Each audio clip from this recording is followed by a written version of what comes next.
시청자 여러분, JTBC 뉴스룸을 시작하겠습니다. 삼성전자 이재용 회장이 경영권 불법 승계 의혹과 관련해 1심에서 무죄를 선고받았습니다. 경영권을 물려받기 위해 그룹 내 회사들을 불공정하게 합병했고 이 과정에서 주주들에게 손해를 끼쳤다는 혐의 등으로 재판을 받아왔는데 모두 무죄가 나온 겁니다. 3년 5개월 100차례 넘게 열린 재판에서 검찰은 일관되게 유죄를 주장했지만 법원은 합병에 문제가 없다고 봤습니다. 특히 검찰은 앞서 대법원도 국정농단 사건을 판결하면서 삼성 계열사 간 합병이 경영권 승계를 위한 거라고 인정했다고 주장했는데 1심 재판부는 일단 승계만을 위한 건 아니었다고도 했습니다. 먼저 판결 내용부터 박병현 기자가 보도합니다. 이재용 삼성전자 회장은 크게 두 가지 혐의로 재판을 받아왔습니다. 2015년 경영권 승계를 위해 삼성물산과 제일모직을 부당하게 합병한 것, 이 과정에서 제일모직의 가치를 높이기 위해 삼성바이오로직스의 회계를 부정하게 처리한 혐의입니다. 법원은 오늘 이 회장에게 모두 무죄를 선고했습니다. 재판에 넘겨진 지 3년 5개월 만입니다. 검찰은 재판 과정에서 2014년 삼성미래전략실이 작성한 프로젝트 G 문건을 핵심 증거로 들어왔습니다. 이 문건에 따라 회사가 승계 계획을 만들었고 이 회장에게 유리한 방식으로 합병했다고 본 겁니다. 하지만 법원은 합병으로 주주들이 손해를 입었다고 보기 어렵다며 경영권을 안정화하는 건 주주들에게도 이득이기 때문에 합병 목적이 모두 잘못됐다고 볼 수 없다고 밝혔습니다. 이 회장이 최대 주주인 제일모직에 유리한 비율로 합병을 했다는 검찰 주장도 받아들이지 않았습니다. 검사가 주장하는 손해가 구체적이지 않아 그 자체로 업무상 배임으로 볼 수 없다며 회계법인이 삼성의 요구로 비율을 정했다는 검찰 진술을 재판에서 번복했다는 것을 들었습니다. 삼성바이오로직스의 거짓 공시와 분식 회계 혐의에 대해서도 고의라고 보기 어렵다고 했습니다. 이 회장 측이 주장해왔던 논리를 사실상 모두 받아들인 겁니다. 현명한 판단을 내려주신 재판부께 진심으로 감사드립니다. 법원은 이 회장과 함께 재판에 넘겨진 최지성 전 삼성미래전략실장 등 나머지 13명에게도 모두 무죄를 선고했습니다. JTBC 박병현입니다. 검찰은 이번 재판에서 쟁점이 된 삼성물산과 제일모직의 합병이 28년간 진행된 경영권 승계의 마지막 단추라고 봤습니다. 앞서 대법원이 국정농단 사건 재판에서 이 합병이 경영권을 물려주기 위한 거라고 인정한 점도 내세웠습니다. 하지만 오늘 법원은 이런 검찰의 주장을 모두 뒤집었는데 그 이유가 뭔지 계속해서 이서준 기자가 보도합니다. 검찰이 이재용 회장을 재판에 넘기면서 낸 공소장은 133쪽이나 됩니다. 1994년 이건희 선대회장이 경영권 승계를 위해 종잣돈 60억 원을 증여한 과정부터 담았습니다. 이 회장이 에버랜드 최대 주주가 되고 에버랜드가 삼성생명 최대 주주가 되면서 순환 출자를 통해 지배 구조를 강화해온 과정까지 설명했습니다.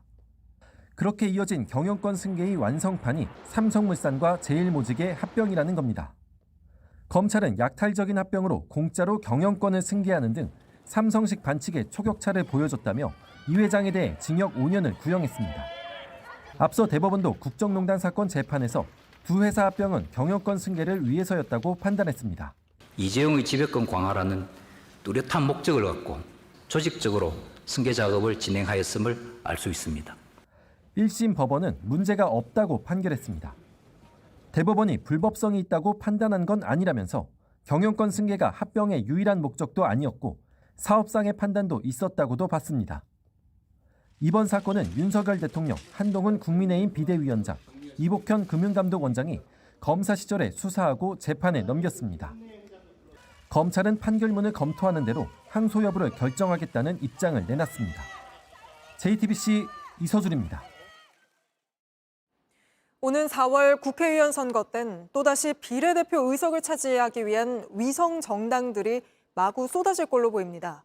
다수당인 민주당에서 선거제 결정을 일임받은 이재명 대표가 오늘 위성정당 금지법을 추진하지 않겠다고 공식 발표했기 때문입니다. 사실 오늘 발표를 뜯어보면 지난보다 한 발 더 나아가 제2, 제3의 위성정당이 생길 가능성도 나오는데 먼저 최규진 기자가 보도합니다. 이재명 대표는 현행 준연동형 비례대표제를 오는 4월 총선에서도 유지해야 한다고 했습니다. 과거로의 회기가 아닌 준연동제 안에서 승리의 길을 찾겠습니다. 깨어 행동하는 국민들께서 멋지게 이기는 길을 제시해 주실 것으로 믿습니다. 불완전한 제도를 보완하기 위해 위성정당 금지법을 만들려 했지만 국민의힘의 반대로 실패했다고 했습니다. 이 대표는 기자회견 도중 3차례나 고개를 숙였습니다.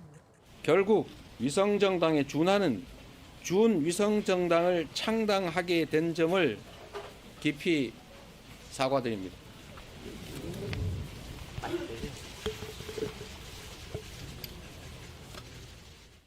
20대 총선까지 비례제였던 병립형에 권역별 비례제를 결합하는 방식도 검토했지만 국민의힘이 이를 거부했다고 했습니다. 또 반윤석열 연대를 분명히 하기 위해 범야권 통합형 비례정당을 만들겠다고 했습니다. 여기엔 새진보연합이나 조국신당 등 일부 야당이 포함될 전망입니다. 민주개혁 세력의 맏형으로서 더불어민주당이 주도적으로 그 책임을 이행하겠습니다. 이에 따라 지난 총선 때처럼 비례의석을 극대화하기 위해 위성정당을 창당하는 꼼수 논란은 불가피하게 됐습니다. 비례의석을 노린 각종 소수정당이 난립할 거라는 우려도 나옵니다. 지난 총선 때처럼 48.1cm에 달하는 비례대표 투표용지를 또 받을 수 있다는 전망이 나옵니다. JTBC 최규진입니다. 다당제가 평생의 꿈이라고 했던 이재명 대표. 오늘은 그때와는 180도 상반된 결정을 내렸습니다. 이 대표의 결정을 강하게 비판한 국민의힘 역시 이미 내부적으로는 위성정당 창당 작업에 돌입한 상태였습니다. 계속해서 유정화 기자가 보도합니다. 지난 대선 때 민주당 이재명 대표는 다당제를 위한 선거제 개혁을 공약했습니다. 어떤 정치 상황이 생기더라도 다당제를 위한 선거제도 개혁, 비례대표 강화, 결선 투표 도입 확실하게 추진해 나가겠습니다, 여러분. 다당제는 평생의 꿈이라는 말도 했습니다. 그러나 막상 총선이 다가오자 다당제와는 거리가 먼 국민의힘이 선호하는 병립형으로 기우는가 싶더니 이상적인 주장 멋있게 치면 무슨 소용이 있겠어요. 다시 준연동형 비례제를 유지하고 준위성정당을 창당하겠다고 돌아왔습니다. 꼼수란 비판을 받았던 4년 전 총선과 똑같은 제도입니다. 병립형을 요구해왔던 국민의힘은 이 대표가 계속해서 말을 바꿨다고 비판했습니다. 5천만이 큰 영향을 받을 선거의 선거제를 이재명이라는 사람 한 명의 기분에 맞춰서 정한다는 게 정말 이해가지 않는 상황입니다. 좀 초현실적이라고 할까요? 하지만 국민의힘 역시 지난주 이미 위성정당 창당 작업을 시작했고 가칭 국민의 미래란 당명까지 정한 상태입니다. 또 병립형만을 고집해 결국 선거제의 왜곡을 불러온 책임에서도 자유롭지 않습니다. 이낙연 전 대표가 이끄는 새로운 미래는 국민과의 약속을 내팽개쳤다고 비판했고 위성정당 금지법을 만들지 못했다며 사과했지만 이 역시 악어의 눈물입니다. 이재명 대표는 위성정당 방지를 위해 어떤 노력을 했습니까? 개혁신당 이준석 대표도 연동형 비례제의 입법 취지를 지키라고 했습니다. 정의당은 병립형 회귀가 아니라는 점에서 최악은 피했다고 했습니다. JTBC 유정화입니다. 윤석열 대통령이 설 명절을 앞두고 대국민 인사 영상을 찍었는데 여기에서도 김건희 여사는 등장하지 않는 걸로 확인됐습니다. 명절 인사 영상에 김 여사가 빠진 건 이번이 처음입니다. 윤 대통령은 이번 영상에서 참모진과 함께 가수 변진섭 씨의 노래를 불렀다고 합니다. 하예빈 기자입니다. 윤 대통령은 어제 오후 대통령실에서 KBS와 신년 대담을 녹화했습니다. 이후 이관섭 대통령 비서실장 등 일부 참모들과 함께 설 명절 인사 영상도 촬영했습니다. 윤 대통령과 참모들은 합창 형식으로 변진섭의 우리의 사랑이 필요한 거죠 노래도 부른 걸로 전해집니다. 매년 설이나 추석 명절을 앞두고 대통령실은 윤 대통령과 김건희 여사의 영상 메시지를 공개해왔습니다. 어려운 이웃 곁에서 우리 사회를 채워주고 계신 분들께도 깊이 감사드리며 곳곳에 온기가 스며들 수 있도록 늘 함께하겠습니다. 그런데 취임 후 처음으로 명절 인사에 김 여사가 나타나지 않은 겁니다. 명품백 수수 논란 등 최근 불거진 의혹을 의식해 함께하지 않은 걸로 풀이됩니다. 김 여사는 지난해 12월 네덜란드 국빈 방문 이후 공개석상에 나오지 않고 있습니다. 윤 대통령은 대담에서 김 여사를 둘러싼 논란에 대한 입장도 일부 내놓을 걸로 보입니다. 김 여사의 명품백 수수 경위를 설명하되 함정 취재라는 점도 다시 한번 언급할 가능성이 큰 가운데 이어서 밝힐 입장이 어느 수위일지가 관건입니다. 민주당은 윤 대통령이 생방송 기자회견이 아닌 대담 사전 녹화를 하는 건 소통이 아니라고 비판했습니다. 질문받는 대통령이 되겠다고 약속해놓고 땡뉴 뉴스만 틀어대는 방송사를 지정해 대담을 진행하다니 국민께 부끄럽지도 않습니까? 국민의힘은 윤 대통령의 대담이 국민들의 이해를 돕는 데 도움이 될 거라고 했습니다. 당신의 얘기를 진솔하게 만약에 국민들에게 하셨다면 저는 국민들에게도 그 부분을 진솔하게 진지하게 받아들이실 거다. 대담은 오는 7일 설 인사 영상은 연휴 중 공개됩니다. JTBC 하혜빈입니다. 퇴근길 수도권을 비롯한 전국에 눈과 비가 내리고 있습니다. 특히 강원 산지에는 종일 많은 눈이 내렸고 30cm 넘게 쌓이는 곳도 있었습니다. 강원 고성군 진부령 정상에 취재 기자가 나가 있습니다. 자, 조승현 기자, 지금도 뒤로 눈이 정말 많이 오고 있네요. 눈이 얼마나 올 걸로 예상이 되고 있습니까? 네, 이곳 진부령에는 오늘 하루 33.2cm 눈이 내렸습니다. 겨우내 쌓인 눈도 있다 보니까 이 깊은 곳에는 1m 넘게 쌓이기도 했습니다. 제가 직접 이렇게 들어와 보니까 허리까지 푹 빠집니다. 이건 버스 정류장 표지판인데요. 봉 부분이 절반 넘게 사라졌습니다. 이 안에서는 이렇게 발걸음을 옮겨서 움직이는 것조차 쉽지가 않습니다. 이곳 주민들 오늘 하루 종일 눈 치우느라 힘든 시간 보냈습니다. 이야기 들어봤습니다. 치우기도 너무 힘들고 아주 귀찮고 이제 징그럽게 귀찮아요. 진짜 너무 와도 너무 많이 와요. 네, 그럼 눈이 가장 많이 온 곳은 어디입니까? 네, 인제에 있는 조침령이 가장 많은 35.6cm 적설량을 기록했습니다. 여기에서 멀지 않은 미시령에도 32.9cm가 쌓였고요.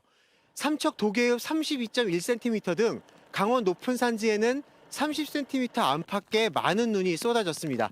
또 강원 동해안과 일부 내륙에도 5cm 안팎의 눈이 내렸고 지금도 계속되고 있습니다. 네, 눈길 사고도 우려가 되는데 사고 소식 들어온 게 있습니까? 네, 말씀하신 대로 눈길 미끄럼 사고 잇따랐습니다. 오늘 오전에는 영동고속도로 대관령 나들목 부근에서 3중 추돌 사고가 났습니다. 이 사고를 비롯해서 소방이 구조 구급 활동에 나선 교통사고만 6건이었습니다. 이 월동장구를 미처 갖추지 않은 차들은 눈길에 꼼짝없이 갇혔고요. 태백에서는 눈 치우던 60대 여성이 넘어져서 다치기도 했습니다. 이 교통편도 차질을 겪었습니다. 원주에서 제주를 오가는 항공기가 4편이 있는데 모두 결항됐고요. 또 강원도 전역에서 시내버스와 마을버스 13개 노선이 운행을 멈췄고 26개 노선은 단축 운행했습니다. 이번 눈은 내일 아침까지 많게는 8cm 더 내릴 걸로 보입니다. 네, 진부령에서 조승현 기자가 전해드렸습니다. 눈과 함께 기온이 뚝 떨어지면서 전국 대부분이 영하권에 머물고 있습니다. 눈과 비가 내일 아침까지 이어지고 이게 밤새 얼어붙을 걸로 보여서 내일 아침 출근길 주의하셔야겠습니다. 이혜원 기자가 보도합니다. 시민들이 우산을 나눠 쓰고 외투 모자를 눌러 쓴 채 걸음을 재촉합니다. 늦은 오후부터 서울 시내에 거센 눈발이 흩날렸습니다. 기상청은 오늘 새벽 첫 예보에서 서울에 최대 3cm의 눈이 쌓일 것으로 예상했습니다. 이후 오전 11시 예보에선 이를 5cm로 조정했습니다. 경기 과천엔 오후 6시 30분까지 7.1cm의 눈이 쌓이기도 했습니다. 기상청은 오늘 밤 찬 공기가 한반도에 유입돼 눈이 쌓이는 곳이 많아질 것으로 내다봤습니다. 내일까지 예상 적설량은 서울과 경기 남부가 1에서 5cm, 경북 내륙 2에서 7cm, 전북 동부가 1에서 5cm입니다. 특히 이번 눈은 습기를 많이 머금고 있는 무거운 눈이라 시설물 피해에 각별히 유의해야 합니다. 밤새 기온은 더 낮아져 내일 아침 전국 대부분이 영하권으로 내려갑니다. 내일 아침 최저 기온은 서울 영하 2도 등 전국이 영하 5도에서 영상 4도 사이로 오늘보다 5도가량 낮습니다. 밤사이 기온이 낮아지면서 빙판길과 도로 살얼음이 예상되니 교통안전에 유의하기 바랍니다. JTBC 이혜원입니다. 서울 강남에서 만취 상태로 운전하다 50대 배달 기사를 치어 숨지게 한 20대 여성이 구속됐습니다. 유명 DJ로 알려진 이 여성은 사고 당시 반려견만 안고 있었다는 비판을 받았는데 오늘 취재진 앞에선 피해자를 들이받은 걸 몰랐다고 했습니다. 김지윤 기자입니다. 오토바이 한 대가 달립니다. 뒤따르던 흰색 승용차가 그대로 들이받습니다. 거리가 요란하게 나더라. 병원차 2대 와가지고 인구하고. 지난 3일 새벽 4시 반쯤 서울 논현동의 한 도로에서 50대 남성이 음주운전 차량에 치여 숨졌습니다. 20대 운전자의 당시 혈중 알코올 농도는 면허 취소 수준이었습니다. 사고 직후엔 자신의 반려견을 끌어안고 현장을 지켜보는 듯한 사진도 공개되며 구호 조치를 제대로 하지 않았다는 의혹도 나왔습니다. 오늘 구속영장 실질 심사에 출석한 운전자는 고개를 숙였습니다. 구호 조치도 안 하셨는데 돌아가신 피해자분께 하실 말씀 없으세요? 피해자분 들이받은 거 알고 계셨어요? 경찰서로 견인된 피의자의 차량입니다. 피의자는 오늘 법원에 출석하면서 상대방을 들이받은 줄 몰랐다고 말했지만 이렇게 앞쪽 범퍼가 떨어져 나가고 라이트가 깨진 흔적이 그대로 남아 있습니다. 운전자는 한국과 중국을 오가며 활동해온 유명 DJ로 확인됐습니다. 에이전시 계약이 있긴 있었는데 작년 12월 30일 날 종료가 된 상황이에요. 경찰은 운전자를 상대로 정확한 사고 경위와 구호 조치를 제대로 했는지 등을 조사하고 있습니다. JTBC 김지윤입니다. 음주운전에 목숨을 잃은 피해자는 15년 동안 배달 일을 해온 것으로 알려졌습니다. 사흘째 빈소도 차리지 못한 상황인데 동료들이 사고 현장에 추모 공간을 마련했습니다. 이어서 김한수 기자입니다. 사고 현장 주변에는 이렇게 작은 추모 공간이 생겼습니다. 명복을 빈다는 조화와 함께 고인이 평소 배달을 하면서 즐겨 먹었을 법한 간식도 보입니다. 사고 충격으로 날아갔던 헬멧도 한쪽 구석에는 놓여 있는데요. 모두 동료 배달 기사들이 놓고 간 것들입니다. 사고가 난 지 벌써 사흘째지만 아직까지도 빈소가 차려지지 않아 동료들은 이렇게 사고 현장 주변에서 고인을 추모하고 있습니다. 사고를 낸 줄도 몰랐다는 운전자의 발언에 동료들은 분노했습니다. 다 기분이 안 좋으시죠? 남일 같지가 않으니까 다 기분은 좀 안 좋죠. 거기다가 이제 사고 후에도 가해자의 그 태도에 또 한 번. 8년지기 친구는 피해자가 생전에 술은 입에도 대지 않았다고 했습니다. 한 가정의 가장이긴 하잖아요. 그래서 일하고 들어와서 자고 이것만 그냥 반복하시는 분이에요. 성실하게 일했어요. 사업을 하다 파산한 뒤 이혼을 했고 같이 살진 않지만 가끔 딸 이야기도 했다고 했습니다. 딸 한 분 계시고 그분도 이제 성인이 코앞에서 고3으로 알고 있어요. 제가. 가족과 연락이 늦어지면서 피해자 시신은 현재 서울의 한 병원 영안실에 안치돼 있습니다. JTBC 김한수입니다. 고령화 시대 노인들의 쉼터로 흔히 노치원이라 부르는 노인 돌봄센터가 인기인데 더 늘리려 해도 주민들 반대에 가로막히는 경우가 많다고 합니다. 서울의 한 아파트 단지에선 재건축에 도움이 안 된다는 이유로 반대 호소문까지 붙었습니다. 신진 기자가 취재했습니다.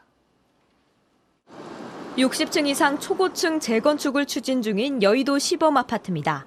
재건축 조건으로 노인 주간 돌봄센터, 이른바 노치원이 들어설 것이란 소식에 주민들은 술렁입니다. 반대한다고 생각했습니다. 한때 일부 소유주들이 아파트 공동 현관마다 호소문을 붙이기도 했습니다. 밤마다 구급차가 출동하고 경찰이 수시로 오갈 것이다. 주변 동네의 저소득층이 주로 사용할 것이다. 700여 명이 모인 단체 카톡방에서 얘기했다는 반대 이유입니다. 아파트 밑에 그것도 60층 제일 좋은 건물 밑에 들어온다는 게 그게 말이 되냐고. 그러니까 아파트 주위에 들어온 것도 난리치는 판인데. 서울시는 이미 결정이 내려진 사안이라 바꾸려면 심의 절차를 새로 밟아야 한다는 입장입니다. 상당수 주민들은 재건축이 늦어져도 좋으니 노치원 대신 문화센터를 짓는 걸로 다시 논의하자고 주장합니다. 이런 갈등은 낯설지 않습니다. 수년 전 송파구 서대문구 등에서도 주민 반대에 설립이 무산되거나 지어놓고도 오랜 기간 문을 못 열었습니다. 하지만 막상 운영을 시작하면 대기자가 수십 명씩 되는 것이 현실입니다.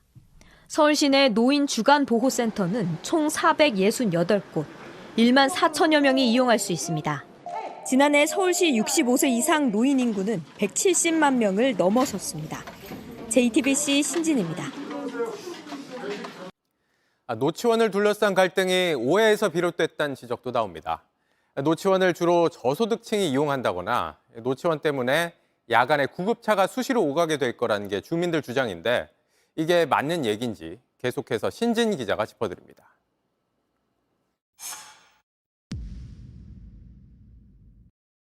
솔직히 저소득층을 주로 많이 이용하게 되지 않을까? 그러면 여기 있는 주민들은 사실 쓸 수가 없어요. 소득과는 전혀 상관이 없습니다.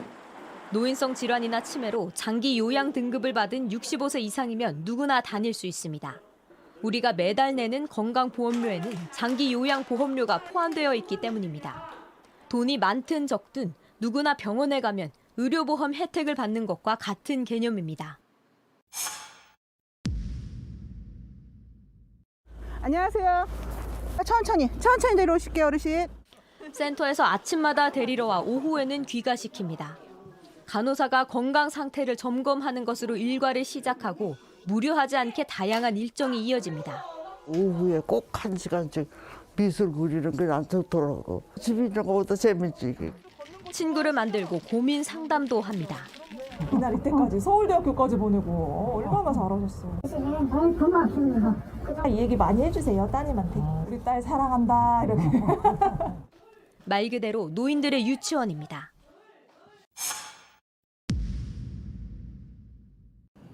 우리 동네, 내 아파트엔 안 되는 이유는 무엇보다 집값이겠지만 달리 생각해볼 필요도 있습니다. 내년이면 국민 5명 중 1명이 노인인 초고령 사회로 진입합니다.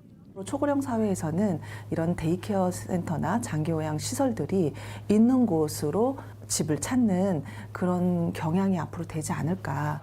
앞으로는 기피 시설이 아니라 그 반대가 될 가능성이 크다는 게 전문가들의 분석입니다. JTBC 신진입니다. 사법농단 의혹으로 재판에 넘겨진 임종헌 전 법원행정처 차장이 1심에서 징역 2년에 집행유예 3년을 선고받았습니다. 앞서 양승태 전 대법원장과 전직 대법관들이 줄줄이 1심에서 무죄를 받은 만큼 일단 현재로서는 3인자에게만 사법농단의 책임이 남겨진 셈입니다. 조혜연 기자입니다. 임종헌 전 법원행정처 차장은 아무 말 없이 법정으로 들어갔습니다. 5년 만에 첫 판단인데 어떻게 예상하시나요? 검찰은 상고법원 도입을 위해 청와대와 재판 거래를 한 것을 비롯해 80여 개 범죄 사실로 임 전 차장을 재판에 넘겼습니다. 핵심 혐의 가운데 하나인 박근혜 정부 청와대에 맞춰 일본 강제동원 피해자 소송에 개입한 혐의에 무죄를 선고했습니다. 양승태 전 대법원장의 무죄를 선고할 때처럼 재판에 개입할 권한이 없어 직권남용이 인정되지 않는다는 이유를 들었습니다. 주요 사안에 대해 정부의 법적 책임을 검토하라고 지시하거나 공보관실 운영비 3억 3천여만 원을 다른 용도로 쓰게 하는 것 등 10여 개 혐의에 대해서만 유죄를 인정해 징역 2년에 집행유예 3년을 선고했습니다. 재판부는 사법부 독립을 훼손하고 사법행정권을 사유화했다면서도 5년여 동안 재판 과정에서 사회적 형벌을 받았다고 설명했습니다. 하지만 1심만 5년 넘게 이어진 건 임 전 차장이 지연 전략을 썼기 때문이란 지적이 나옵니다. 지난주 양 전 대법원장과 전직 대법관들이 무죄를 받으면서 현재로선 사법행정의 3인자였던 임 전 차장이 사법농단에 책임을 지게 된 모양새입니다. 사법농단으로 전현직 법관 14명이 한 번씩은 법원의 판단을 받은 가운데 현재까지 3명만 유죄가 인정됐습니다. JTBC 조혜연입니다. 프랑스에서 코카인 등 마약을 몰래 들여온 일당이 붙잡혔습니다.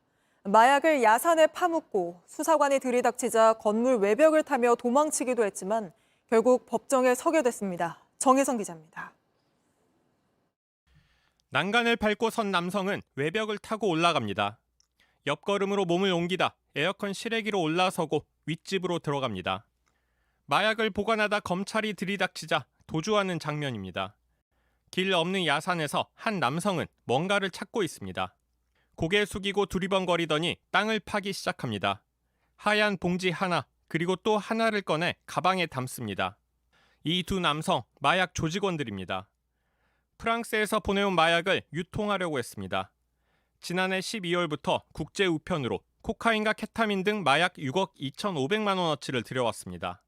프랑스 같은 경우는 경유실 확률이 굉장히 높습니다. 중간에 경유시가 나라별로 이렇게 유행을 타거든요. 특히 국내에 드문 코카인 750g을 들여왔습니다. 2만 5천 명이 동시 투약할 수 있는 분량입니다. 코카인은 남미 일부 지역에서만 생산됩니다. 합성 마약이 아닌데다 복잡한 유통 과정을 거쳐서 비쌉니다. 코카인 같은 경우는 국내에는 거의 이게 유통이 안 되거든요. 그러니까 이제 굉장히 비쌉니다. 조직 두목이 프랑스에서 코카인을 보냈고 중간 관리자들이 움직였습니다. 수거 담당이 받아 보관 담당에게 보내면 숨겼습니다. 조직맨 및 유통 담당은 10대에서 20대였습니다. 검찰은 중간 관리자 2명과 조직원 5명 등을 구속 기소했습니다. 하지만 프랑스에서 마약류를 보내고 있는 조직 두목은 아직 잡지 못했습니다. 검찰은 미국 마약 단속국과 함께 추적하고 있습니다. JTBC 정혜성입니다. 한 덩어리로 보이지만 사실 영국은 여러 나라죠. 이러다 보니 북아일랜드의 완전 독립을 요구한 무장단체 IRA의 투쟁은 영화나 대중음악의 소재로도 많이 쓰였습니다. 그런데 이 IRA 조직원의 딸이 이번에 북아일랜드 총리에 당선됐습니다. 백민경 기자입니다. I'm starting a hunger strike on the 1st of March. You're going head-to-head with a British government who are unshakable. Putting my life on the line is not just the only thing I can do. It's the right thing. 66일간 단식 투쟁을 이어가는 주인공 보비 샌즈. 아일랜드의 완전한 독립을 목표로 하는 무장단체 IRA의 조직원입니다. 대화를 거부하는 마거릿 대처 총리에 맞서 1980년 IRA 단원 수십 명이 단식을 하다 숨진 실화를 바탕으로 하고 있습니다. 현지 시간 3일 북아일랜드에서 IRA와 정치적 궤를 같이 하는 민족주의자 출신 총리가 최초로 탄생했습니다. Ms. O'Neill, are you willing to take up the office of First Minister and affirm the terms of the pledge of office? Tommy Talchinok, Ofig and Freavar Aglaku, I confirm that I am willing to take up the office of First Minister. 미셸 오닐 총리의 아버지는 IRA의 일원으로 수감됐었고 사촌은 영국군에 살해됐습니다. 오닐 총리는 과거 IRA의 전 사령관의 장례식에서 관을 들기도 했습니다.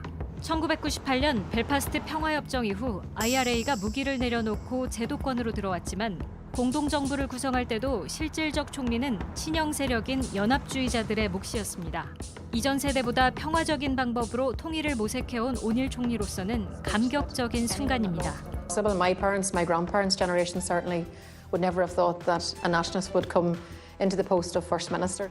오닐이 이끄는 신페인당은 국민 투표 외 다른 방법을 통한 아일랜드 통일은 없다고 선을 그었습니다. 피로 물든 역사를 재현하지 않겠다는 뜻으로 해석됩니다. JTBC 백민경입니다. 세계적인 축구 스타 메시도 노쇼 논란에 휩싸였습니다. 부상을 이유로 홍콩 프로축구 올스타팀과의 친선 경기에 단 1초도 출전하지 않은 겁니다. 분노한 팬들은 환불을 요구했고 수십억 원대 보조금까지 내줬던 홍콩 정부도 직접 나서겠다고 밝혔습니다. 베이징에서 이도성 특파원입니다. 축구 유니폼을 입은 한 여성이 울먹이면서 크게 소리를 지릅니다. 한 남성은 광고판을 향해 발차기를 날려 머리 부분을 동강내버립니다. 모두 축구 스타 리오넬 메시 때문입니다. 현지 시각으로 어제 저녁 홍콩에서 미국 프로축구 인터 마이애미와 홍콩 프로축구 올스타팀 경기가 열렸습니다. 메시를 볼 수 있다는 기대에 최고 84만 원에 달하는 입장권은 1시간 만에 동이 났고 경기장에도 팬들 수만 명이 몰렸습니다. 그런데도 메시가 끝내 그라운드에 나서지 않았던 겁니다. 커다란 야유가 쏟아졌고 경기장을 빠져나가는 메시를 향해선 물건도 날아들었습니다. 팬들은 사기를 당한 것이나 마찬가지라며 분노했습니다. How do you bring Messi and Suarez to Hong Kong and not put them on for 80 minutes? That's disappointing. Shame on them. Shame on the organization. They should refund people here. 마이애미 측은 어쩔 수 없는 결정이라고 해명했습니다. 부상 악화를 방지하기 위한 차원이었다는 겁니다. Leo está con una inflamación en el aductor. Hemos tenido imágenes que le hemos tomado en Arabia. 팬들의 배려와 용서를 바란다고도 밝혔지만 분노는 쉬이 가라앉지 않고 있습니다. 수십억 원대 보조금까지 내주며 이번 행사를 전폭적으로 지원해온 홍콩 정부 최고위층들도 노쇼 사태를 사전에 알지 못한 것으로 알려졌습니다. 국회격인 홍콩 입법회 의원들도 주최 측이 팬들의 티켓을 환불해주고 정부 보조금도 토해내야 한다고 주장했습니다. 홍콩 정부는 경기 후 시상식이라도 참석해달라고 요청했지만 무산됐다면서 지원금 삭감 등 계약 조항을 검토하겠다고 밝혔습니다. 중국 베이징에서 JTBC 이도성입니다. 정부가 모든 초등학교에 늘봄 학교 제도를 도입하겠다고 했습니다.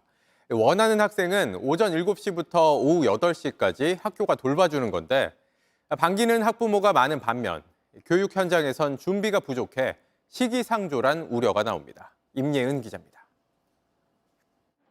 맞벌이 부부인 A씨는 아이의 초등학교 입학을 앞두고 막막합니다. 수업이 끝난 후 아이를 맡길 돌봄 교실을 이용하지 못하게 된 겁니다. 아기가 학교 적응할 때까지만 해도 한 달만이라도 육아휴직을 쓸 수 없냐 이랬더니 그건 안 된다고 답변을 받았고. 이런 고민을 덜고자 정부는 방과 후 수업과 돌봄을 합한 늘봄 학교를 1학기엔 2,700여 곳, 2학기엔 모든 초등학교로 확대하기로 했습니다. 희망하는 초등학생은 누구나 늘봄 학교를 이용할 수 있습니다. 올해는 초등학교 1학년을 대상으로 2시간의 맞춤형 무료 프로그램을 제공합니다. 하지만 학부모들은 당장 대상 학교가 어딘지 알 길이 없습니다. 언제 확정이 되냐, 아직까지도 어디 학교가 될지 지정도 안 됐고 다들 학원 보내는 거 말고는 특별히 방법이 없다고 하고. 개학이 한 달도 채 남지 않았는데 교육부는 곧 발표하겠다고만 했습니다. 현재 그 학교의 준비 정도를 체크를 하고 있습니다. 그래서 시도교육청별로 준비된 학교 명단을 이제 시도교육청별로 발표를 할 예정이고요. 교육 현장도 혼란스럽습니다. 각 학교는 어떤 늘봄 프로그램을 할지 수요 조사도 하지 못한 상태입니다. 한 학기만 미뤄도 아이들이 훨씬 준비된 환경에서 그 프로그램이라든지 이런 것도 질을 담보할 수 있을 텐데 너무 급하게 하니까. 교사들의 업무가 늘어나지 않게 늘봄 지원실을 설치하겠다고도 했지만 안전사고 등이 발생하면 책임 소재를 가리기 어려울 거란 우려도 나왔습니다. 교원단체는 정부가 늘봄 학교를 성급하게 시행하는 탓에 현장에서의 혼란이 커질 것이라고 지적했습니다. JTBC 임예은입니다. 다음 이슈 전해드립니다. 올해 아이 낳을 계획이 있는 가족이라면 솔깃할 소식입니다. 정부가 저출생 대책으로 매달 주는 부모 급여, 영세 아이는 100만 원으로 올렸습니다. 여기에 첫 만남 이용권, 아동수당까지 더하면 아이 돌까지 1년 동안 1,520만 원을 받습니다. 지자체도 경쟁하듯 지원에 나섰습니다. 인천시는 새로 태어난 아기 18살 될 때까지 1억 원을 주겠다. 광주시도 17살 될 때까지 7,400만 원 주겠다고 했습니다. 선거 때면 나타나서 아이 낳으면 현금 주겠다고 밝힌 사람이 있었죠. 과거에는 표만 노린 황당 공약이란 비판이 따라다녔습니다. 그런데 지금은 출산율이 이보다 더 나쁠 수가 없다 보니 이런 현금성 지원을 진지하게 정책화하는 상황까지 온 겁니다. 게다가 기업들도 뛰어들고 있습니다. 이번엔 출산한 직원에게 단번에 1억 원을 주겠다는 회사까지 나타났습니다. 이상화 기자가 취재했습니다. 한 그룹사가 오늘 파격적인 저출생 대책을 내놨습니다. 2021년 태어난 직원 자녀에 1억 원씩 총 70억 원을 지원하고 앞으로도 이 정책을 이어가기로 했습니다. 해당 기간에 연년생과 쌍둥이 자녀가 있으면 총 2억 원을 받게 됩니다. 아이 키우는데 금전적으로 많이 힘든 세상이잖아요. 교육이나 생활하는데 큰 도움이 될 거라고 생각합니다. 만약 셋째까지 낳는 경우엔 국민주택을 제공하겠다는 뜻도 밝혔습니다. 3년 이내에 새 아이를 갖는 분이 나올 것이고 따라서 주택을 제공할 수 있는 계기도 될 것으로 생각하고. 직원들은 환영하는 분위기입니다. 와이프가 원래 셋째도 갖고 싶어 했는데 경제적 부담 때문에 저는 좀 부정적이었는데 긍정적으로 생각할 수 있을 것 같습니다. 오늘 행사에선 회사가 제공하는 출산 장려금은 받는 직원들의 세금 부담을 고려해 정부가 면세해달라는 제안도 나왔습니다. 이 같은 출산 장려책은 점점 확산하는 분위기입니다. 법정 기간보다 육아휴직을 길게 주거나 남성 직원의 육아휴직을 의무화한 곳도 있습니다. 사내 어린이집을 밤 10시까지 운영하고 셋째를 낳으면 무조건 승진시켜주기도 합니다. 한 회사는 지난해 4쌍둥이를 낳은 직원의 의료비를 지원해 관심을 모았습니다. 정부 대신 회사가 나서는 출산 장려책이 사회적 분위기를 바꿀 거란 기대가 커지는 가운데 여력이 부족한 중소기업 지원이 필요하다는 목소리도 나옵니다. JTBC 이상화입니다. 한 오피스텔에서 옆집 여성 집에 20차례 넘게 몰래 들어간 남성이 징역 1년을 선고받았습니다. 저희가 범행 장면이 기록된 한 달치 CCTV 영상을 복구해서 살펴봤습니다. 구글터뷰 이상엽 기자입니다. 문이 열리고 나가면 그 남자가 이렇게 나와서 어슬렁어슬렁 가서 창문을 이렇게 좀 보다가 비밀번호를 누르고 들어가는구나.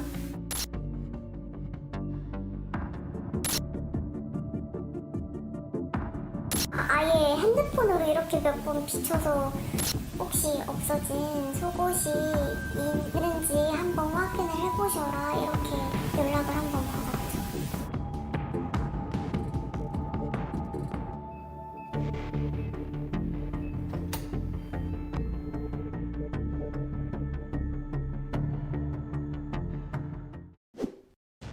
경북경찰청에서 1km쯤 떨어진 한 오피스텔입니다. 지난해 10월 515호에 사는 32살 남성 박모 씨가 경찰에 붙잡혔습니다. 혐의는 주거 침입과 스토킹 처벌법 위반, 이웃집 20대 여성 집에 몰래 들어간 겁니다. 피해자 신고로 여기 지구대에서 현장 출동했는데요. 당시 경찰이 박 씨를 상대로 조사할 때 특이사항은 없었는지 물어보겠습니다. 비밀번호가 똑같아가지고 제가 화장실이 급해서 실수로 비밀번호 누르고 들어갔다 이렇게 진술을 최초했어요. 범행 당일 CCTV 영상을 살펴봐야겠습니다.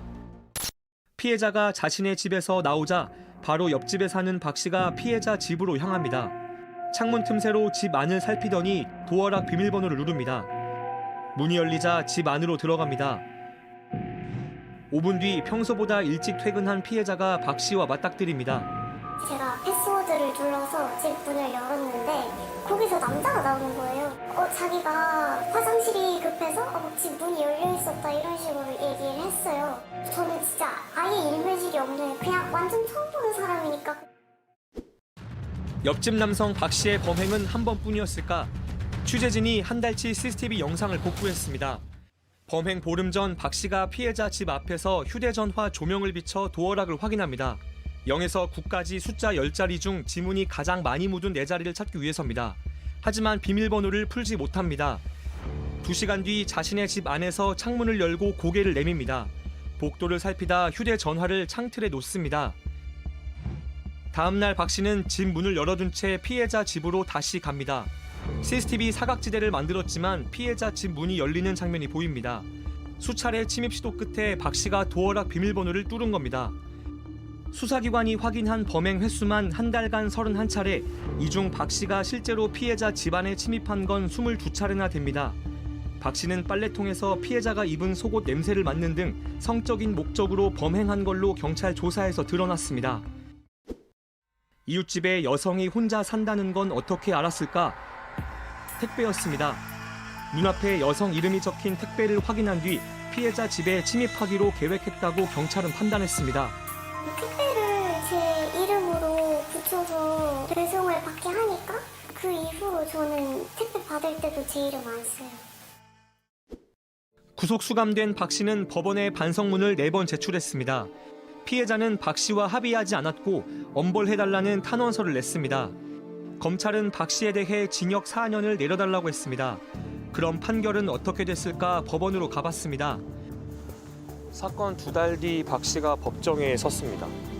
1심에서 징역 1년이 나왔는데요. 어떤 이유로 이렇게 판결했는지 한번 알아봐야 할 것 같아요. 재판부는 박 씨가 범행을 인정하며 반성하고 있다고 했습니다. 같은 범죄로 처벌받은 적이 없다는 이유를 들었습니다. 지금 한 2, 3개월 된 것 같으니까 9개월 있다 그냥 나오겠네? 저는 사실 평생 갈 고통일 것 같은데. 검찰은 형량이 가볍다고 박 씨는 무겁다고 항소했습니다. 피해자는 그 집을 나왔고 곧 2심 재판을 앞두고 있습니다. 언제 내 삶이 이렇게 좀 비참하게 변한 것 같지? 그냥 없었던 일이었으면 좋겠고.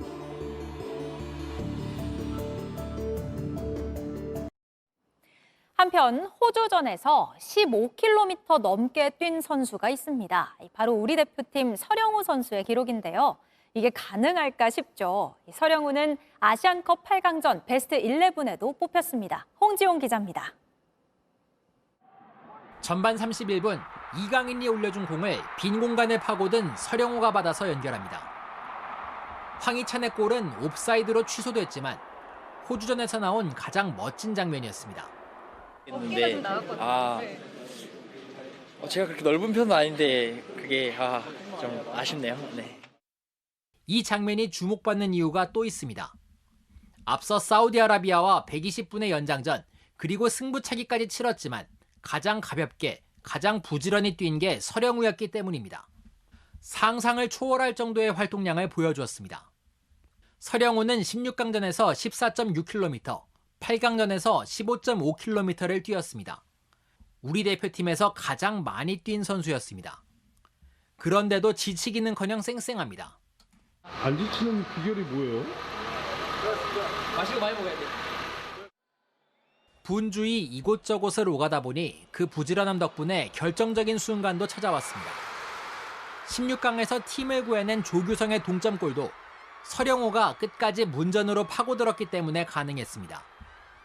풀백 수비수가 부족하다는 우리 축구의 문제점을 지적하는 목소리가 높은 가운데 서령호는 1년 전 처음 태극마크를 달고서 줄곧 왼쪽이든 오른쪽이든 도맡고 있습니다.